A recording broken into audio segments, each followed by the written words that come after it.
안녕하세요. 성경에 대해서 이것저것 저것 이것 나누는 성경수다 말씀 영상입니다. 저번에는 이제 그 북이스라엘의 마지막 왕 호세아에 대한 이야기를 했죠. 원래 이 영상 시리즈가 이제 왕 이스라엘과 북이스라엘과 남유다의 왕들의 이야기인데, 이제 북이스라엘에 멸망했으니 조금 쉬어가는 번의 타임으로 이제 북이스라엘의 사람들은 이제 그 이후로 어떻게 되었나, 뭐 그 이야기를 잠깐 하는 시간을 한번 가져보려고 합니다. 누구 맘대로요? 내 맘대로요. 북이스라엘 사람들은 그 이후에 어떻게 됐나? 솔직히 국가는 왕도 중요하지만 그 국가에 세금을 내고 떠받드는 사람들이 제일 중요한 법이거든요. 대통령이 중요하겠습니까? 그 대한민국을 떠받드는 국민과 유권자가 제일 중요하잖아요.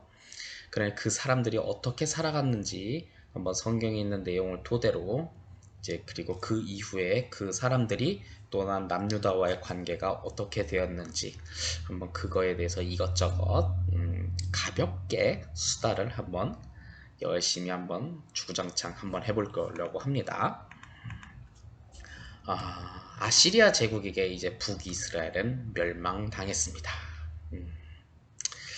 그렇죠. 뭐 하나님 없이 지들끼리 뭐 맘대로 뭐 주구장창 뭐 별 이것저것 한번 해보려고 했는데 안 돼서 뭐 멸망당했으니 솔직히 강한 자가 이기고 약한 자가 지는 거는 뭐 어쩔 수 없는 제국 정책의 뭐 그런 거기는 한데, 아시리아의 이런 제국 정책은 이제 북이스라엘의 백성들을 다른 지역으로 분산시켜 버렸어요. 그러니까 북이스라엘에 살던 사람들을 다른 지역으로 뿔뿔이 흩어져 버린 거예요. 그리고 그런 북이스라엘 지역이었던 사마리아 그 수도 지역에 이제 아시리아 사람들을 이제 유입시켜서 그쪽에 있던 사람들을 강제로 본토민들과 다른 지역들을 막 강제 혼인시킨 거죠. 음, 그래서 막 그러니까 민족성이 막 섞이고 뭐하고 하는 거죠. 그러다 보면 민족의 정체성이라는가 우리가 뭐 뭐 이스라엘 사람이라는 그런 정체성도 많이 약화됐던 것도 좀 일어나는 게 어쩌면 교회를 다니다 보면 많이 들어봤을 거라고 생각을 합니다. 물론 뭐 좋은 점도 있을지도 모르겠다는 생각도 합니다. 결혼 문제는 해결됐겠네요. 제가 아직까지 결혼 못해서 뭐 이러는 건 아니고, 그래 결혼 문제는 해결됐겠네. 행복한 가정생활을 했는지는 모르겠지만 참. 이런 아시리아의 강제적 이주 정책은 참 희한한 특징을 하나 가져와요. 우리 보통 삼국시대 고구려 백제 삼국시대를 보면 백제와 고구려가 멸망하면요, 그런 고구려와 백제를 다시 한번 부흥시키려고 하는 한시적인 부흥운동이 일어나요. 그렇게 했는데 물론 나중에 그게 진압돼서 이제 좀 진압됐죠. 혹시 그 최수종 씨가 나왔던 대조영이라는 드라마를 혹시 여러분들 본 적 있는지 모르겠습니다만, 거기서 보면 고구려가 당한 다음에 고구려의 임시정부가 잠깐 나와요. 그때 이제 대조영의 직책이 그 국방부 장관, 그때 직책은 제가 기억이 안 나는데 장관 역할을 맡으면서 마지막 국방부 장관 그런 역할 맡으면서 이제 막 임무 처리를 막 하려는데 그게 뭐 진압당하죠. 그래갖고 나중에 그 유민들을 끌고 바레 쪽으로 가서 이제 바레를 건국하는 계기가 됐는데, 그런 부흥운동이 일어나는데 희한한 것은 북이스라엘은 이런 독립을 위한 투쟁이 좀 없었습니다. 음. 왜냐? 간단하죠. 저항운동을 주도해야 하는 그 이런 지배계층들이 그 땅에 없었어요. 어, 없고 다른 지역으로 추방을 당하니까 이런 지배 계층, 그러니까 지식인 혹은 왕족 그런 사람들이 없으니까 뭐 당연히 그러니까 뭐 이걸 주도적으로 할 사람들이 없으니 뭐 내가 평민 1인, 그러니까 북이스라엘 평민 1인 내가 북이스라엘을 다시 한번 세울 거야 하니까 평민 2와 3이 웃기고 자빠졌네 뭐 이렇게 할 수도 있고, 평민 4가 와서 내가 할 건데 너 꺼져 너 저리 가 뭐 이렇게 할 수 있는 거고, 하니 뭐 제대로 됐겠습니까? 그리고 또 뭐 제가 말했죠. 여러 인종과 혼합하다 보니까 독립운동을 주도할 세력이 야 너 저 아시리아 저애들은 그 혼인한 애 아니야. 그 안 돼. 안 돼. 쟤 아시리아랑 결혼했어. 안 돼. 쟤 그 스파이야 스파이 뭐 이런 식으로 하면서 뭐 당연히 뭐 이렇게 부흥운동이나 투쟁운동이 전혀 이루어지지 않았기 때문에 그냥 이렇게 역사스의 뒤안길로 사라져버리게 됐던 거죠. 그래서 이스라엘 민족의 대표성은 이제 남쪽에 있었던 남유다로 이제 남게 되는 하나의 사건이 발생했고, 또한 북이스라엘 지역에 있었던 사람들은 이주민들이 가져왔던 생활 풍습과 종교 생활을 받아들일 수밖에 없었죠. 받아들여야지 뭐 지원 물품도 나오고 밥도 나오고 식량도 나오고 그리고 뭐 집도 나오고 하니까 그거 없으면 뭐 사회생활도 못하니 받아들일 수밖에 없었고, 그러다 보니까 유대인들은 그 지역에 혼합된 그 사람들을 이제 사마리아인이라고 하니, 남유다에 살았던 유대인들은 아유 저씨 변절자들 그 하면서 에휴 저 변절자들 하면서 멸시하고, 그게 나중에 이제 시간이 지나서 예수님 시대 딱 보면 뭐 이제 유대인들이 저 사마리아인 하면서 저 쯔쯔쯔쯔쯔쯔 뭐 하면서 이제 막 멸시하잖아요. 이때부터 나타났다는 이제 시den간 전통이 좀 있습니다. 그러다 보니까 뭐 나중에 이제 남유다도 멸망하잖아요. 멸망하고서 바벨론으로 갔는데 걔네는 그래도 강제 혼인은 안 당했어요. 바벨론으로 갔는데 바벨론에서 다시 귀환하고, 바벨론에서 귀환했던 남유다 사람들이 성전 건축을 하자 하니까 사마리아 사람들이 야 우리도 같이 하자, 우리 옛날에 같은 민족이었잖아. 그러니까 유대인들이 웃기고 자빠졌네 하면서 아이 너네는 같이 안 놀아 하면서 하다 보니까 사마리아 사람들이랑 강제적인 충돌이 일어나는 거죠. 그때 좀 큰 갈등이 일어났던 적이 있었던 거예요. 왜냐 혼혈 민족과 이제 순혈 민족 간에 이게 충돌이 일어났던 거죠. 어찌 보면 좀 유대인들이 좀 너무했다라고 생각은 하겠지만, 혼혈됐던 그들이 하나님을 버리고 우상 숭배를 하고 신앙생활을 제대로 안 하는 것에 대한 경각심에 대한 문제. 우리도 그럼 저렇게 변절될 수 있다. 그렇기 때문에 우리는 혼혈 민족에 대해서 경계하고 우리의 종교적 자존심을 지켜야 한다. 라는 것을 굳굳이 지켰기 때문에 지금의 저기 이스라엘 나라가 그렇게 살아있던 거죠. 이런 문제는 참 안타깝기는 해요.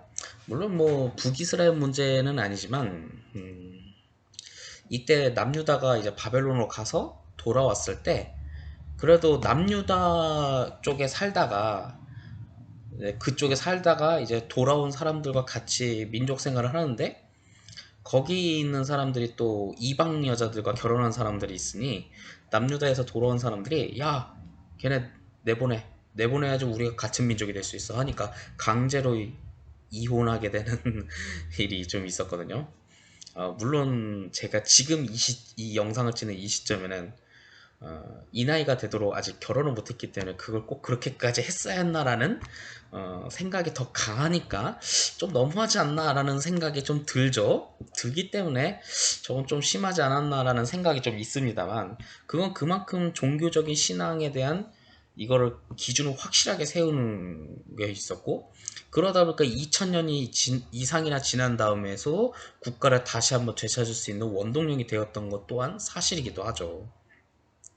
아무튼 그렇게 유대인과 사마리아인의 갈등은 굉장히 골이 깊었고, 그래서 북이스라엘 지역에 남아서 그 이방과 이제 혼혈되었던 사람들은 이제 다시는 하나가 될 수 없는 멸시당하는 민족이 되어버리는 안타까운 일이 있었습니다. 근데 사실 이것도 다시 그 위에서 이제 통치하고 하는 사람들이 하나님 없이 지들끼리 알아서 하다 보니까 이 모양 이 꼴까지 된 건데, 아유 안타깝기도 합니다.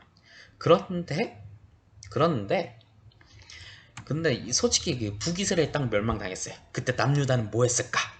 요것도 굉장히 중요한 포인트이긴 합니다. 북이스라엘 멸망할 때 그래도 몇몇 사람들이 눈치가 좀 빨랐던 것 같아. 남유다로 도망친 사람들이 있어요. 솔직히 혼혈 안 당하기 전에 도망치면 눈치가 빠른 건지 아니면 그래도 강제 혼혈 당하기 전에 남유다 쳐야지 하는 사람들도 있었던 것 같아요. 하기사 제가 그때 당시에 북이스라엘 살아도 이런 선택지가 내 눈앞에 있다면 저라도 남유다로 도망쳤을 거예요. 참 안타깝기는 한데 이때 당시 예루살렘의 주민이 기하급수적으로 증가했다는 통계표가 있기 때문에 이때 당시 북이스라엘에 살던 사람들이 남유다로 많이 피신해왔던 것 같습니다. 근데 이때 피난민들이 그냥 오지 않았죠. 설마 맨손으로 왔겠습니까? 북이스라엘에 있었던 여호와를 위한 신앙 정통, 유적, 신앙 서적 그것도 함께 들고 온 거예요. 그러니 북이스라엘에서 활동했던 사람들, 유명한 사람들이죠. 엘리야, 엘리사, 호세아, 아모스. 이 이야기가 사실 그 북이스라엘 지역이 그대로 그냥 그 위치에 있다면 거기서 소실돼서 그냥 사라지죠. 근데 그 사람들이 남유다로 피신할 때 그 이야기 책과 자료들을 가지고 온 거야, 남유다로. 그래서 남유다에 야, 우리 그냥 온 게 아니야. 야, 우리 이쪽에도 위대한 여호와의 선지자들과 예언자들이 이야기해서 한번 들어볼래? 엘리야가 있어, 엘리사가 있어, 호세와 아모스가 있어. 니 들어봐 하면서 남유다에 이제 소개가 되었던 거죠. 그러다 보니 그래서 우리가 지금 성경에 있는 이야기 중에 엘리야, 엘리사, 호세, 아모스의 이야기가 지금까지 우리가 이 성경 속에 있는 이야기가 듣게 되는 거예요. 이건 엄청나게 대단한 사건이죠. 이 사람들이 안 들고 왔어 봐. 엘리야? 그거 뭐요? 먹는 거요? 뭐 이런 식으로 했을지도 몰라요. 먹는 거라고 비교하는 건 좀 너무하네요. 죄송합니다, 엘리야 선배님. 자, 근데 여기서 이제 남유다 사람들이 이 이야기를 듣고 이런 생각을 하게 되는 거죠. 남유다에 이제 소개된 북이스라엘의 이제 예언자의 이야기를 듣더니 남유다 사람들이 이런 생각을 하게 된 거예요. 아니, 그러면 북이스라엘 백성들도 하나님이 선택했는데 걔네 왜 멸망한 거야? 이런 의문점을 갖게 된 거예요. 이 의문점은 나중에 남유다도 멸망했는데 남유다에도 하나님도 함께 했는데 왜 남유다도 나중에 멸망했지? 이 질문은 나중에 여기까지도 확장되는 이 질문인 거죠. 하나님이 함께 했는데 왜 멸망당했지? 하나님이 함께 했는데 왜 멸망했지? 이 질문이 나중에 큰 신학적인 질문을 했고 하나님에 대한 강렬한 질문이 되었기 때문에 하나님과 함께 했는데 왜 고난을 당해? 하나님과 함께 하는데 왜 우리는 이모야 이 꼴이야?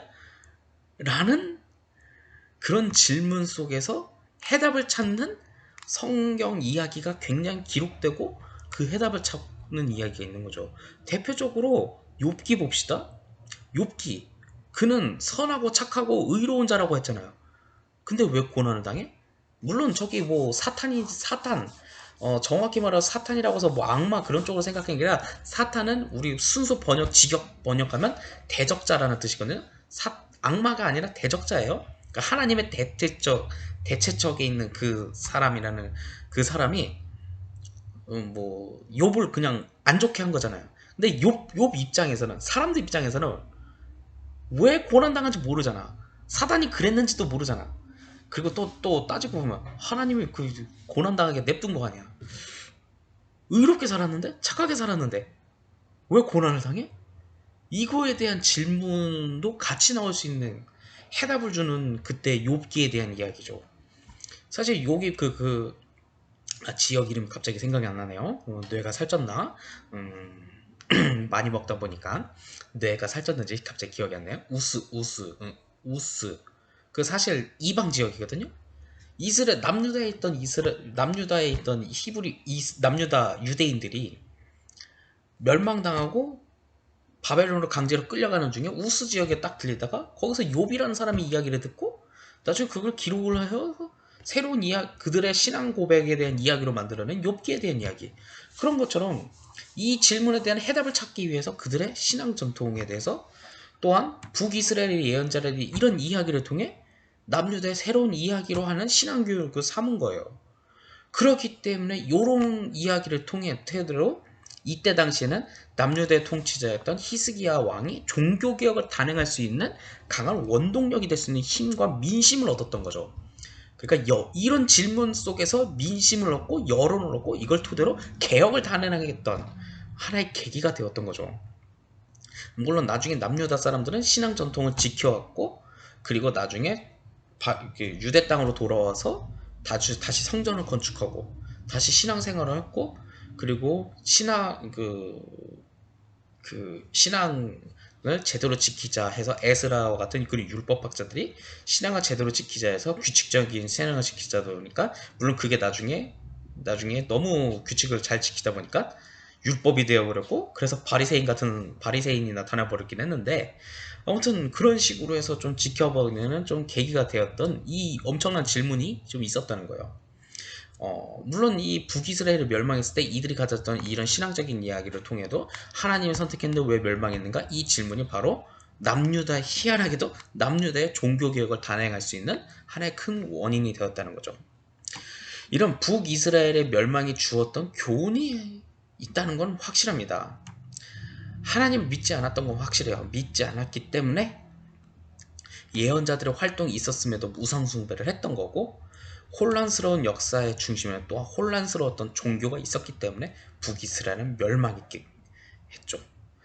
물론 이것이 북이스라엘에는 남유다의 새로운 계기가 되었고, 남유다는 좀 더 유지가 되었기는 했지만, 하지만 21세기를 살아가는 우리에게 있어서는 이거를 토대로 한 번쯤은 생각해 볼 필요가 있어요.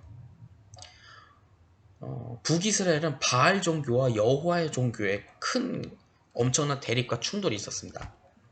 이걸 토대로 우리도 한번 질문을 던질 필요가 있죠. 오늘날에도 바알 종교를 경계할 필요가 있습니다. 풍요, 잘 먹고 잘 사는 거. 그렇다고 해서 지금 이 시대에 뭐 바알이 나타나지는 않죠. 바알을 믿어라 하는데, 뭐 바알은 요새 게임에 나오잖아요. 좀 오래된 농담이지만 디아블로라는 악마 게임 있잖아요. 디아블로보다 센 놈이 바알이다, 뭐 그런 웃자고 하는 옛날 게임 농담이 있죠.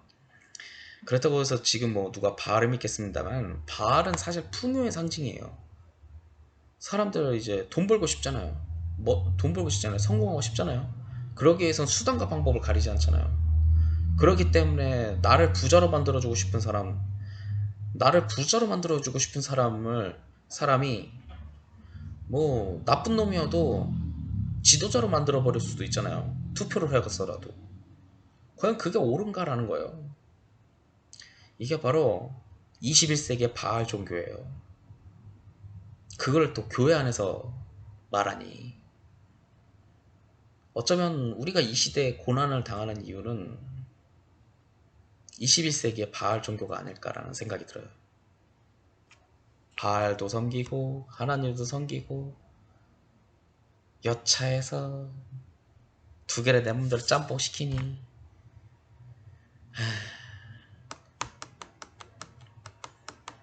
우리 한번 좀 깊이 생각해 볼 필요가 있죠. 물론 뭐 솔직히 이 말을 하면 좀 사람들이 어떻게 생각을 할지 모르지만, 북이스라엘이 멸망해도요, 그 사람들은 또 하나님을 믿으며 살아가는 사람들은 언젠가 남아있듯이,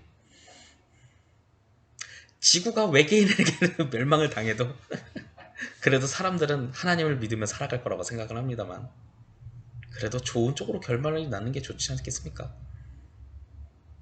21세기의 바알 지구로 갑자기, 사실은 좁게 말하려고 했는데 지구로 확 내가 넓혀버렸네. 21세기의 바알 종교를 경계하며 살아갈 수 있었으면 좋겠습니다.